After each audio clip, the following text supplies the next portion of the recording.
இது தொடர்பாக அவர் வெளியிட்டுள்ள அறிக்கையில், தூத்துக்குடி மாவட்டம் திருவைகுண்டம் அருகே அரியநாயக்கபுரம் கிராமத்தை சார்ந்த 11ஆம் வகுப்பு பள்ளி மாணவன் தேவேந்திரராஜ் மீது சாதி வெறியர்கள் நடத்தியுள்ள சாதிய கொலைவெறி தாக்குதலை விடுதலை சிறுத்தைகள் கட்சியின் சார்பில் வன்மையாக கண்டிக்கிறோம் என்றும்,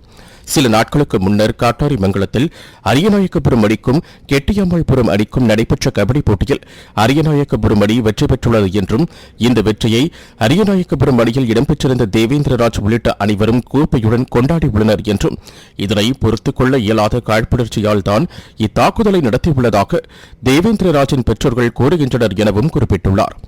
கெட்டியம்மாள்புரத்தை சார்ந்த 3 பேர் பள்ளிக்கு தேர்வை எழுத பேருந்தில் சென்ற மாணவன் தேவேந்திரராஜை பேருந்தில் இருந்து கீழே இறக்கி கொலைவெறி தாக்குதல் நடத்தியுள்ளனர் என்றும், இந்த தாக்குதலில் மாணவன் தேவேந்திரராஜன் 2 கைகளிலும் விரல்கள் வெட்டப்பட்டுள்ளன என்றும், 4 விரல்கள் துண்டாகியுள்ளன என்றும், அவற்றில் 1 விரல் கிடைக்கவில்லை என்றும், மற்ற 3 விரல்களையும் ஒட்டும் அறுவை சிகிச்சை தற்போது நடைபெற்று வருகிறது என்றும், தலையில் 6 இடங்களில் வெட்டியுள்ளனர் என்றும், மண்டைபோடு வரை படுகாயம் பட்டுள்ளது என்றும், முதுகிலும் பல இடங்களில் வெட்டுக்காயம் உள்ளது என்றும் முனைவர் தொல் திருமாவளவன் சுட்டிக்காட்டியுள்ளார். உயிருக்கு ஆபத்தான நிலையில் திருநெல்வேலி அரசு மருத்துவமனையில் சிகிச்சை பெற்று வரும் பள்ளி மாணவன் தேவேந்திரராஜிற்கு சிறப்பான மருத்துவ சிகிச்சை வழங்கிட வேண்டும் என வலியுறுத்தியுள்ள அவர், தென் மாவட்டங்களில் குறிப்பாக